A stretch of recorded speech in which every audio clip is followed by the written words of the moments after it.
Hi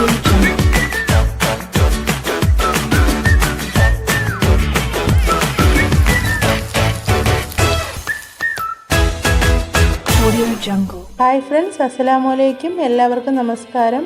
ഇതിന് തൊട്ട് മുന്നേയുള്ള video photo print കേക്കാണ് ചെയ്തിട്ടുണ്ടായിരുന്നത്. ഈ കേക്ക് കട്ട് ചെയ്യുന്നത് ഞാനൊരു ചെറിയ വ്ളോഗായിട്ട് എടുത്തിട്ടുണ്ടായിരുന്നു. അതുപോലെ തന്നെ ഞാൻ ഈ ഫോട്ടോയിൽ കാണിക്കുന്നവരൊക്കെ ഞാൻ നേരിട്ട് ഈ വീഡിയോയിൽ കാണിക്കുന്നുണ്ട്. ഒരു ചെറിയ സർപ്രൈസ് ഗിഫ്റ്റ് കൂടി ഈ ഫോട്ടോയിൽ കാണുന്ന ഒരാൾക്ക് കൊടുക്കുന്നുണ്ട്. പിന്നെ നിങ്ങൾ കമൻറ്റിലൂടെ കുറച്ച് സംശയങ്ങൾ ചോദിച്ചിട്ടുണ്ടായിരുന്നു. അപ്പോൾ ഞാൻ അതിലെല്ലാം നെക്സ്റ്റ് വീഡിയോ വാച്ച് ചെയ്യാനാണ് പറഞ്ഞിട്ടുണ്ടായിരുന്നത്. ഞാൻ വിശദമായിട്ട് തന്നെ പറയുന്നുണ്ട്. ഫോട്ടോ പ്രിൻ്റ് വിപ്പിംഗ് ക്രീമിന് മുകളിൽ വെച്ചാൽ മെൽറ്റ് ആകുമോ എന്ന് ചോദിച്ചിട്ടുണ്ടായിരുന്നു. ഫസ്റ്റ് ക്രം കോട്ട് ചെയ്തതിന് ശേഷം ഫ്രിഡ്ജിൽ വെച്ച് നന്നായിട്ട് തണുപ്പിച്ചതിന് ശേഷം വേണം നമുക്ക് കേക്കിന് മുകളിലായിട്ട് ഈ ഫോട്ടോ പ്രിൻ്റ് ഒട്ടിച്ചു കൊടുക്കാനായിട്ട്. അപ്പോൾ വിപ്പിംഗ് ക്രീം ഒരിക്കലും മെൽറ്റായി വരാൻ ചാൻസ് ഇല്ല. പിന്നെ ഞാൻ ഈ ഫോട്ടോ പ്രിൻ്റ് സ്റ്റെയിൻസിൽ നിന്നാണ് ചെയ്തിട്ടുള്ളത്. അതുപോലെ ഈ ഫോട്ടോ ഒരു 9 ഫോട്ടോ ഇതുപോലെ അറേഞ്ച് ചെയ്തതിന് ശേഷം A4 സൈസ് ഷീറ്റിൻ്റെ അളവിനാണ് ഇത് ചെയ്തിട്ടുള്ളത്. എന്നിട്ട് കട്ട് ചെയ്തെടുക്കുകയാണ് ചെയ്തത്. കേക്കിന് ഓർഡറൊക്കെ വരുമ്പോൾ തലേ ദിവസം തന്നെ നമുക്കിത് വാങ്ങി വെച്ചതിന് ശേഷം നമുക്ക് കേക്ക് ചെയ്ത് നന്നായിട്ട് തണുപ്പിച്ചതിന് ശേഷം മുകളിൽ ഒട്ടിച്ചു കൊടുത്താൽ മതി. ഇത് ഒട്ടിച്ചു കൊടുക്കുമ്പോൾ കയ്യിലൊട്ടും തന്നെ നനവ് പാടില്ല. അതുപോലെ തന്നെ നമ്മൾ ഷീറ്റിൽ നിന്ന് മാറ്റുമ്പോഴേക്കും നല്ലതുപോലെ സൂക്ഷിച്ച് വേണം ചെയ്യാനായിട്ട്. എനിക്കിവിടെ 1-2 ഫോട്ടോസൊക്കെ ചെറുതായിട്ടൊന്ന് കട്ടായി പോയിട്ടുണ്ടായിരുന്നു. പിന്നെ അഡ്ജസ്റ്റ് ചെയ്ത് വെച്ചതാണ് ഞാൻ. അതുകൊണ്ട് അതൊന്ന് സൂക്ഷിക്കുക. പിന്നെ ഫോട്ടോ പ്രിൻ്റ് ക്രീമാണോന്ന്, ഇത് ക്രീമല്ല, പക്ഷേ കഴിക്കാൻ പറ്റുന്ന എഡിബിളായിട്ടുള്ള ഷുഗർ ഷീറ്റിൽ ചെയ്തിട്ടുള്ളതാണ്.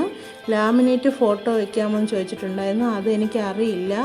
ലാമിനേറ്റ് ഫോട്ടോ ചെയ്താൽ ഒരിക്കലും ഇങ്ങനെ റൗണ്ട് ഷേപ്പിൽ വരത്തില്ല എന്ന് തോന്നുന്നു. പിന്നെ ഈ കേക്കിൻ്റെ ഈ ഭാഗത്ത് വരുന്ന ആ വൈറ്റ് കളർ പോർഷൻ ഉണ്ടല്ലോ, ഈ കാണുന്ന ഈ ഫോട്ടോയുടെ ഈ വൈറ്റ് കളർ ഈ പോർഷൻ ഞാൻ മുറിച്ച് മാറ്റിയിട്ടുണ്ടോ എന്ന് ചോദിച്ചിട്ടുണ്ടായിരുന്നു. ഇത് ഞാൻ മുറിച്ച് മാറ്റിയിട്ടാണ് ബാക്കി ഫോട്ടോ ഫുള്ളായിട്ട് അങ്ങ് ചെയ്തിട്ടുള്ള, അല്ല അതിന് മേളിലല്ല ഒട്ടിച്ച് കൊടുത്തത്. അപ്പോൾ നമ്മൾ ചെയ്യുമ്പോൾ ബാക്കി വരികയാണെങ്കിൽ നമ്മളത് അത്രയും ഭാഗം അങ്ങ് കട്ട് ചെയ്ത് കളഞ്ഞാൽ മതി.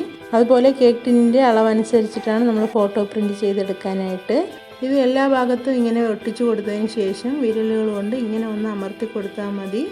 പക്ഷേ ഒട്ടും തന്നെ നനവ് പാടില്ല, അപ്പോൾ ക്രീം മെൽറ്റായി പോകും. ഇതിങ്ങനെ ഒന്ന് അമർത്തി കൊടുത്താൽ മാത്രം മതിയാകും. ഈ കേക്കിൽ വെച്ചിട്ടുള്ള ഫോട്ടോസ് എൻ്റെ മക്കളുടെയും എൻ്റെ ഇത്താടെ മക്കളുടെയും ഫോട്ടോസുകളാണ് ഞാൻ വെച്ചിട്ടുള്ളത്. ഇത്താടെ മോൻ്റെ ബർത്ത്ഡേ ഒക്ടോബർ 14-നായിരുന്നു. അപ്പോൾ അവർ വന്നിട്ടേ ഉണ്ടായിരുന്നുള്ളൂ. ചെന്നൈയിലാണ് അവർ താമസിക്കുന്നത്. അപ്പോൾ ഹോം ക്വാറൻറ്റൈനൊക്കെ കഴിഞ്ഞിട്ടാണ് ഞാൻ ഈ വീഡിയോ ചെയ്തിട്ടുള്ളത്. ഇതിൽ റെഡ് കളർ ഡ്രസ്സ് ഇട്ടേക്കുന്നത് 2 എൻ്റെ മക്കളാണ്. മറ്റേത് 2 ഇത്താടെ മക്കളാണ്. ഇത്താക്ക് 2 മോനാണ്. എനിക്ക് ഒരു മോളും ഒരു മോനുമാണ്.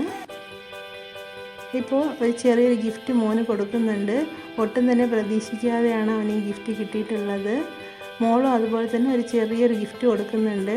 ഞാൻ ഈ വീഡിയോ വ്ളോഗായിട്ട് ചെയ്യുന്നു എന്ന് അറിഞ്ഞപ്പോൾ തന്നെ ഇത്താടെ മോന് ആകെപ്പാട് ടെൻഷനായി. ആളിത്തിരി ടെൻഷനിലാണ് നിൽക്കുന്നത്. ഇതുപോലൊരു കേക്കും സർപ്രൈസ് ഗിഫ്റ്റും ഒട്ടും തന്നെ പ്രതീക്ഷിച്ചിട്ടുണ്ടായിരുന്നില്ല. ഇത്തായും ഹസ്ബൻഡും മക്കളും എൻ്റെ കൂടെ കുറച്ച് ദിവസം ഇവിടെ തന്നെ ഉണ്ടാകും. നവംബർ 9-ന് കൊച്ചുമാടെ മോൻ്റെ മാരേജാണ്. അപ്പോൾ അതിനായിട്ടാണ് വന്നിട്ടുള്ളത്.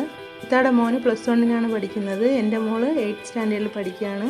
മോന് 5th സ്റ്റാൻഡേർഡിലും. പിന്നെ ഇത്താടെ ഇളയ മോന് 3 വയസ്സേ ആയിട്ടുള്ളൂ.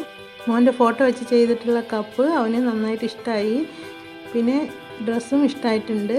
ഇപ്പോഴത്തെ സാഹചര്യം അനുസരിച്ചിട്ട് ഈ ഒരു ചെറിയൊരു ഗിഫ്റ്റ് മാത്രമേ ചെയ്ത് കൊടുക്കാൻ പറ്റിയിട്ടുണ്ടായിരുന്നുള്ളൂ. ഫസ്റ്റ് ടൈമാണ് ഞാൻ വ്ളോഗ് ചെയ്യുന്നത്. അതുകൊണ്ട് തന്നെ എനിക്കും വളരെ ടെൻഷൻ ഉണ്ടായിരുന്നു. ഇപ്പോൾ മോൻ തന്നെയാണ് കേക്ക് കട്ട് ചെയ്യുന്നത്. എൻ്റെ പേര് പറയാൻ എനിക്ക് മറന്നുപോയി. എൻ്റെ മോളുടെ പേര് അസ്ന എന്നാണ്. എൻ്റെ മോൻ്റെ പേര് മുഹമ്മദ് ഫായിസ് എന്നും. ഇത്താടെ മക്കളുടെ പേര് അബ്ദുൾ റഹ്മാൻ എന്നും മുഹമ്മദ് സഫാൻ എന്നാണ് പേര്.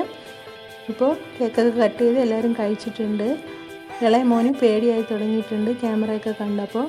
അപ്പോൾ ഞാൻ വ്ളോഗ് നിർത്തുകയാണ്. കേക്ക് കട്ട് ചെയ്തപ്പോൾ കേക്കിൻ്റെ ലേയേഴ്സൊക്കെ കറക്റ്റായിട്ട് തന്നെ നമുക്ക് കിട്ടിയിട്ടുണ്ട്. എൻ്റെ ചാനൽ സബ്സ്ക്രൈബ് ചെയ്യാതെയാണ് കാണുന്നതെങ്കിൽ സബ്സ്ക്രൈബ് ചെയ്യുക. നോട്ടിഫിക്കേഷൻ ലഭിക്കാനായിട്ട് ഓൾ എന്ന ഓപ്ഷനിലും കൂടി ഒന്ന് ക്ലിക്ക് ചെയ്ത് കൊടുക്കുക.